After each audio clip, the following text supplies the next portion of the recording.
Hi guys, Aashiya here again. So आज मैं बात करती हूँ किसी और टॉपिक के बारे में। Last time we talked about friendship, how our friends should be and किस तरीके के फ्रेंड्स ट्रू होते हैं, किस तरीके फेक होते हैं। I talked about all that stuff. Today I am gonna head for a different topic which is forgiveness. So let's talk about forgiveness. Now, as we know that हमारी life में बहुत से ऐसे इंसिडेंट्स होते हैं जहाँ पे कुछ लोग हमारे साथ कुछ ऐसी प्रॉब्लम्स क्रिएट कर देते हैं, या फिर कुछ गलतफहमी भी होती है कभी कभी, या कुछ हमारे साथ गलत भी हो जाता है।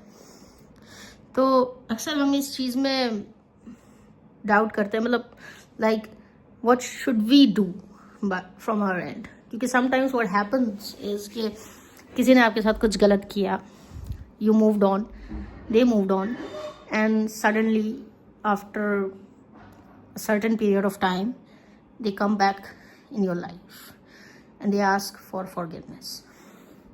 They want to redeem for their sins, whatever. तो उस केस में ये होता है कि what should we do, right? So देखो, इसका कोई सीधा सा सही या गलत आंसर तो है नहीं truly, because it depends on the situation, it depends on the intensity of the act, right कि आपके साथ कितना गलत किया गया है। छोटी मोटी किसी ने आपकी बैक बाइटिंग कर दी तो obviously you would forgive that person, right?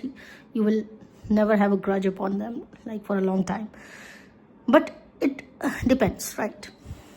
क्या उस बैक बाइटिंग का इफेक्ट हुआ, कितना इफेक्ट हुआ आपकी लाइफ पे, सो इट डिपेंड्स, राइट? और apart from that there are many things. आप कितने इन्वॉल्व थे एक दूसरे के साथ, आप कितने अच्छे दोस्त हुआ करते थे। जितना अच्छे आप दोस्त होते हो या रिलेशनशिप में होते हो, उतना ही ज़्यादा आपको हर्ट भी होता है। That's one thing. तो आपको मेरा एक सीधा सा देखो स्टेक है इस पर। देयर इज़ नो राइट और wrong answer to this, right?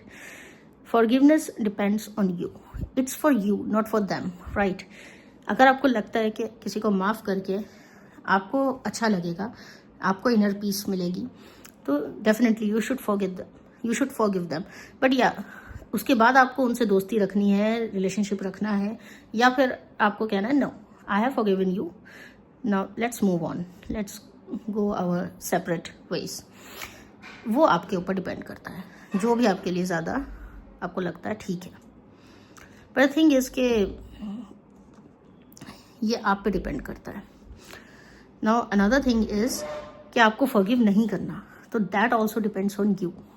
कि कभी कभी कहते हैं ना कि माफ़ करके आप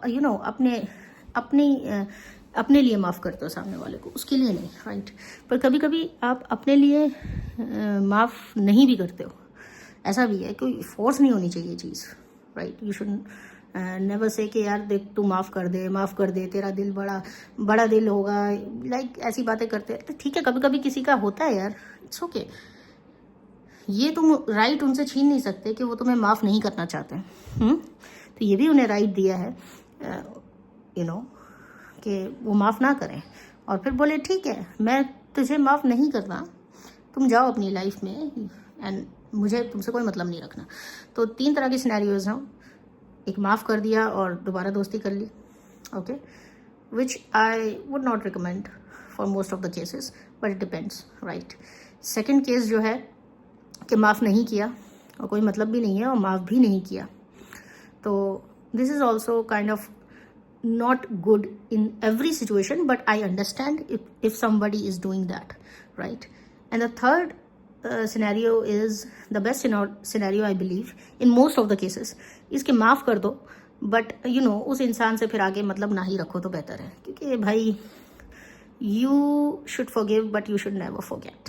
क्योंकि एक बार आपको किसी ने धोखा दिया है तो definitely I am pretty sure कि वो दोबारा भी देंगे। तो ये तो मेरे हिसाब से कि ये सिनेरियो सबसे बेस्ट होता है। बाकी it depends on different conditions. तो मैं ज़्यादा बड़ी वीडियो आज भी नहीं बना रही हूँ। वैसे इस टॉपिक में मैं बहुत ज़्यादा बोल सकती हूँ, but I don't want to drag this, और कभी फ्यूचर में और ज़्यादा बोल लेंगे। और मैं चाहती हूँ ये 5 मिनट तक लिमिट रहे। तो okay, for now this is it and see you again, bye bye.